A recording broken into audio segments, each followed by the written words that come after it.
नमस्कार दोस्तों।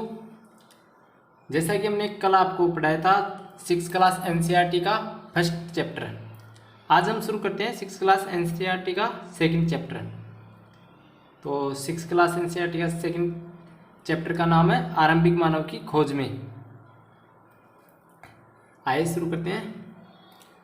आरंभिक मानव इधर उधर क्यों घूमते थे, यानी कि आरंभिक मानव इधर उधर क्यों घूमते थे। हम उन लोगों के विषय में जानते हैं जो इस उपमहाद्वीप में 20 लाख साल पहले रहा करते थे। आज हम उन्हें आखेटक खाद्य संग्राहक के नाम से जानते हैं। भोजन का प्रबंधन करने की विधि के आधार पर उन्हें इस नाम से पुकारा जाता है। आमतौर पर खाने के लिए वे जंगली जानवरों का शिकार करते थे, मछलियाँ और चिड़ियाँ पकड़ते थे। फल, मूल, दाने, पौधे, पत्तियाँ, अंडे इकट्ठे किया करते थे। हमारे उपमहाद्वीप जैसे गर्म देशों में पेड़ पौधे की अनगिनत प्रजातियाँ मिलती हैं। इसलिए पेड़ पौधों से मिलने वाले खाद्य पदार्थ भोजन के अत्यंत महत्वपूर्ण स्रोत थे। यानी कि हमारा उपमहाद्वीप आपको पता है जैसे गर्म रहता है, तो इसमें पेड़ पौधों की अनगिनत प्रजातियाँ पाई जाती है, तभी तो वातावरण संतुलित रहता है। लेकिन यह सब कर पाना बिल्कुल आसान नहीं था। ऐसे कई जानवर हैं जो हमसे अधिक तेज भाग सकते हैं और बहुत से जानवर हमसे अधिक ताकतवर भी होते हैं। जानवरों की शिकार, चिड़िया या मछलियाँ पकड़ने के लिए बड़ा सतर्क, जागरूक और तेज होना पड़ता है। पेड़ पौधों से खाना जुटाने के लिए यह जानना जरूरी होता है कि कौन से पेड़ पौधे खाने योग्य हैं, क्योंकि कुछ पौधे विषैले भी होते हैं। साथ ही फलों के पकने के समय की भी जानकारी जरूरी होती है। आखेटक खाद्य संग्राहक समुदाय के लोगों के एक जगह से दूसरी जगह पर घूमते रहने के पीछे कम से कम 4 कारण हो सकते हैं। पहला कारण यह है कि अगर वे एक ही जगह पर अधिक दिनों तक रहते तो आसपास के पौधों, फलों और जानवरों को खाकर समाप्त कर देते थे। इसलिए और भोजन की तलाश में उन्हें दूसरी जगहों पर जाना पड़ता था। यानी जो आखेटक होते थे, शिकार किया करते थे, वह एक जगह पर नहीं रहते थे, क्योंकि एक जगह पर रहते थे तो वहाँ के जो पेड़ पौधे थे जो खाने योग्य पेड़ पौधे होते थे भोजन के लिए, उन्हें खाकर समाप्त कर देते। जो जानवर रहते थे वहाँ पे उन्हें समाप्त कर देते थे। एक ही जगह पे रहेंगे तो वहाँ पे पेड़ पौधे उगते थे, उनको खा जाते थे, तो उन्हें एक स्थान से दूसरे स्थान पर जाना पड़ता था। दूसरा कारण यह है कि जानवर अपने शिकार के लिए फिर हिरण और मवेशी अपना चारा ढूंढने के लिए एक जगह से दूसरी जगह जाया करते थे। इसलिए इन जानवरों का शिकार करने वाले लोग भी इनके पीछे पीछे जाया करते होंगे। तीसरा कारण यह है कि पेड़ों और पौधों में फल फूल अलग अलग मौसम में आते हैं, इसलिए लोग उनकी तलाश में उपयुक्त मौसम के अनुसार अन्य इलाकों में घूमते होंगे। और चौथा कारण यह है कि पानी के बिना किसी भी प्राणी या पेड़ पौधों का जीवित रहना संभव नहीं होता, और पानी झीलों, झरनों तथा नदियों में ही मिलता है। यद्यपि कई नदियाँ और झीलों का पानी कभी नहीं सूखता। कुछ झीलों और नदियों में पानी बारिश के बाद ही मिल पाता है, यानी कुछ नदियों में पानी कभी नहीं सूखता और कुछ में बारिश के बाद ही पानी आता है। इसलिए जो आखेटक के प्राणी थे वह एक स्थान से दूसरे स्थान पर पानी की तलाश में भी जाया करते थे। इसलिए ऐसी झीलों और नदियों के किनारे बसे लोगों को सूखे मौसम में पानी की तलाश में इधर उधर जाना पड़ता होगा।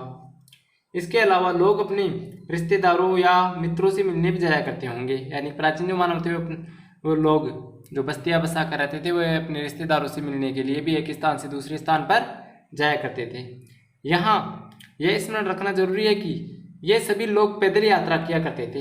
यानी कि प्राचीन मानव पैदल यात्रा किया करते थे, पहले संसाधन का विकास नहीं हुआ था। आरंभिक मानव के विषय में जानकारी कैसे मिलती है, यानी कि आरंभिक मानव के विषय में जानकारी कैसे मिलती है। पुरातत्वविदों को कुछ ऐसी वस्तुएं मिली हैं जिनके निर्माण और उपयोग आखेटकों खाद्य संग्रह किया करते थे। यह संभव है कि लोगों ने अपने काम के लिए पत्थरों और लकड़ियों के औजार बनाए हों। इनमें से पत्थर के औजार आज भी बचे हुए हैं। आप कुछ फोटो देख सकते हो पत्थर के औजारों की। ये सबसे प्राचीन है, ये उसके बाद के हैं, ऐसे क्रम वाइज हैं ये। इनमें से कुछ औजारों का उपयोग फल फूल काटने, हड्डियों और मांस काटने तथा पेड़ों की छाल और जानवरों की खाल उतारने के लिए भी किया जाता था। यानी कुछ औजारों का उपयोग अलग अलग काम में किया जाता था। कुछ के साथ हड्डियां या लकड़ियों के मुट्ठे लगाकर भाले और बाण जैसे हथियार बनाए जाते थे। यानी कुछ पत्थरों से कुछ पत्थरों को फेर बदल कर उनको बाण और हथियार बनाने में प्रयोग किया जाता था। कुछ औजारों से लकड़ियां काटी जाती थी।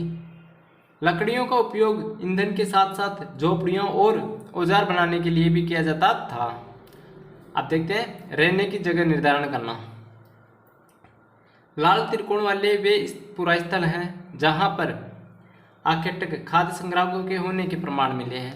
इनके अलावा भी और कई स्थानों पर आखेटक खाद्य संग्राहक रहते थे। मानचित्र में सिर्फ कुछ गिने चुने स्थान हैं चिन्हित किए गए हैं। कई पुरा स्थल नदियों और झीलों के किनारे भी पाए गए हैं। अब देखते हैं भीमबेटका।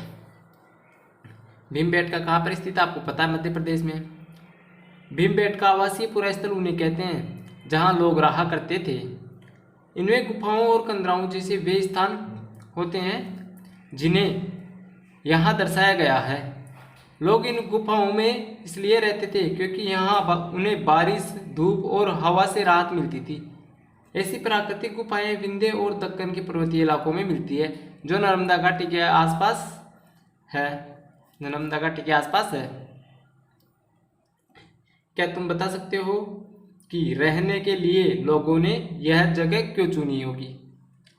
जाहिर सी बात है क्योंकि अपनी सुरक्षा के लिए और संसाधन के प्रयोग के लिए चुनते हैं, जो अच्छी जगह होती है ना उसे।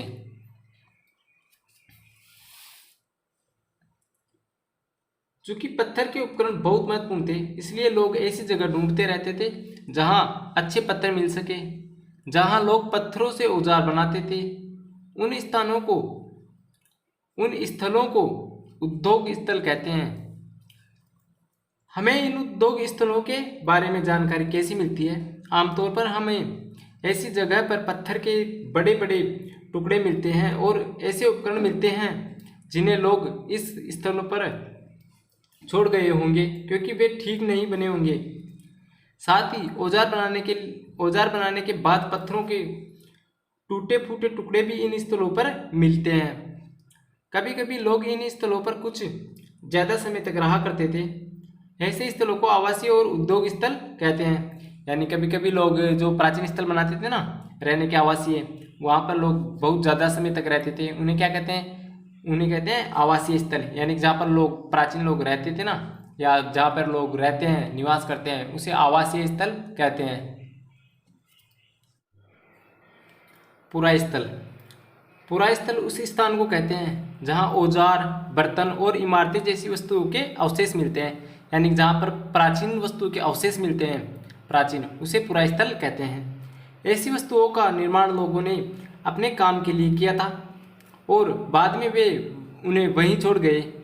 ये जमीन के ऊपर, अंदर, कभी कभी समुद्र और नदी के तल में भी पाए जाते हैं। इन पुरास्थल के बारे में आपको अगले अध्याय में बताया जाएगा। यानी कि नेक्स्ट अध्याय में हम पढ़ेंगे इनके बारे में, पुरास्थलों के बारे में। ये जो शुरुआती सेकंड चैप्टर है बेसिक नॉलेज है। पाषाण औजारों का निर्माण। अब देखते हैं पाषाण औजारों का निर्माण कैसे हुआ, पाषाण औजार कैसे दिखते हैं। पाषाण का मतलब समझते हैं आप? पत्थर के औजार। पाषाण उपकरणों को प्राय दो तरीके से बनाया जाता था। पाषाण उपकरणों को प्राय दो तरीके से बनाया जाता था। पत्थर से पत्थर को टकराना, यानी जिस पत्थर से कोई औजार बनाना होता था उसे एक हाथ में लिया जाता था और दूसरे हाथ से एक पत्थर का हथौड़ी जैसा प्रयोग होता था।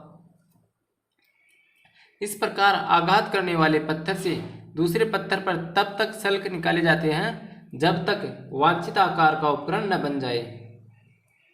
दिख रहा आपको। दूसरे तरीके को दबाव सल्क तकनीक कहा जाता था। इसमें क्रोड को एक स्थिर सतह पर टिकाया जाता है और इस क्रोड पर हड्डी या पत्थर रखकर उस पर हथौड़ी नुमा पत्थर से सल्क निकाले जाते हैं, जिसमें वांछित उपकरण बनाए जाते हैं। आग की खोज। अब देखते हैं आग की खोज। कुरनूल गुफा यहाँ राख के अवशेष मिले हैं, यानी कि कुरनूल गुफा से राख के अवशेष मिले हैं। इसका मतलब यह है कि आरंभिक लोग आग जलाना सीख गए थे। आग का इस्तेमाल कई कार्यों के लिए किया गया होगा, जैसे कि प्रकाश के लिए, मांस पकाने के लिए और खतरनाक जानवरों को दूर भगाने के लिए। इन सब के लिए आग का प्रयोग किया गया होगा, ऐसा हम अनुमान लगा सकते हैं। अब देखते हैं बदलती हुई जलवायु, यानी कि बदलती जलवायु। लगभग 12,000 वर्ष पहले दुनिया की जलवायु में बड़े बदलाव आए और गर्मी बढ़ने लगी। इसके परिणाम स्वरूप कई क्षेत्रों में घास वाले मैदान बनने लगे, यानी कि 12,000 वर्ष पहले जब जलवायु में परिवर्तन हुआ तो गर्मी बढ़ने लगी और उसके कारण जो कई मैदान थे उनमें घास वाले मैदान बनने लगे भूमि पर। इससे हिरण, बारहसिंगा, भेड़, बकरी और गाय जैसे उन जानवरों की संख्या बढ़ी जो घास खाकर जिंदा रह सकते हैं। यानी कि जब घास बढ़ेगी तो जाहिर सी बात है घास खाने वाले जानवरों की संख्या भी बढ़ेगी। जो लोग इन जानवरों का शिकार करते थे वे भी इनके पीछे आए और इनके खाने पीने की आदतों और प्रजनन के समय की जानकारी हासिल करने लगे। हो सकता है कि तब लोग इन जानवरों को पकड़कर अपनी ज़रूरत के अनुसार पालने की सोचने लगे होंगे। साथ ही इस काल में मछली भी भोजन का महत्वपूर्ण स्रोत बन गई। इसी दौरान उपमहाद्वीप के भिन्न भिन्न इलाकों में गेहूं और जौ और धान जैसे अनाज प्राकृतिक रूप से उगने लगे थे। यानी कि इस समय की बात थी और तभी गेहूं, जौ और धान की खेती भी होने लगी थी, प्राकृतिक रूप से होने लगी थी। शायद महिलाओं, पुरुषों और बच्चों ने इन अनाज को भोजन के लिए बटोरना शुरू कर दिया होगा। अब देखते हैं दोस्तों नाम की तिथियां। आपको दिख रहा है?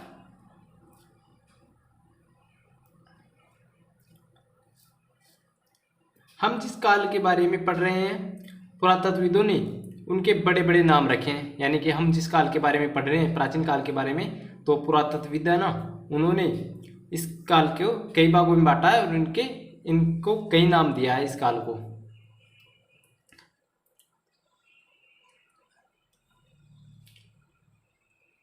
आरंभिक काल को वे पुरापाषाण काल कहते हैं, यानी जो प्रारंभिक काल था उसको पुरापाषाण काल कहते हैं।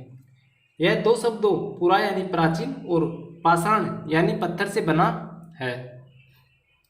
पुरापाषाण काल दो शब्दों से बना है, जिसका पुरा का अर्थ है प्राचीन और पाषाण का अर्थ है पत्थर, उससे मिलकर बना है।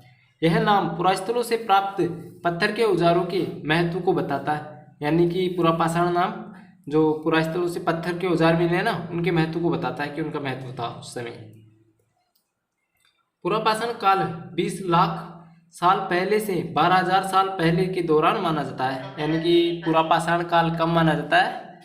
20 लाख साल पहले से 12,000 साल पहले के दौरान माना जाता है। इस काल को भी 3 भागों में विभाजित किया गया है। आरंभिक, मध्य एवं उत्तर पाषाण युग। मानव इतिहास की लगभग 99% इसी काल में घटित हुई। जिस काल में हमें पर्यावरणीय बदलाव मिलते हैं उसे मेसोलिथ यानी मध्य पाषाण युग कहते हैं। मेसोलिथ का अर्थ है मध्य पाषाण युग, उसे कहते हैं। इसका समय लगभग 12,000 साल पहले से लेकर 10,000 साल पहले तक माना गया है। इस काल के पाषाण औजार आमतौर पर बहुत छोटे होते थे। इन्हें माइक्रोलिथ यानी लघु पाषाण कहा जाता था। आपको पूछे कि लघु पाषाण काल के औजार कैसे होते थे, तो लघु पाषाण काल के औजार छोटे होते थे, इसलिए इन्हें माइक्रोलिथ कहा जाता है।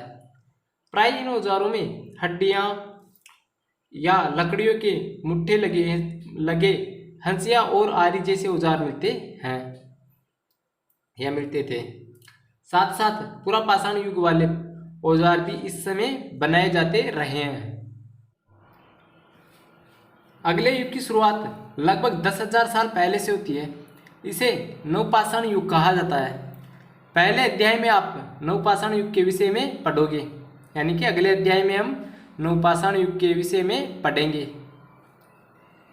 अब देखते हैं नवपाषाण युग का क्या मतलब होता होगा, यानी कि हम अनुमान लगा रहे हैं। अभी मान लो कि हमें पता नहीं है नवपाषाण युग क्या है, इसका क्या मतलब होता होगा।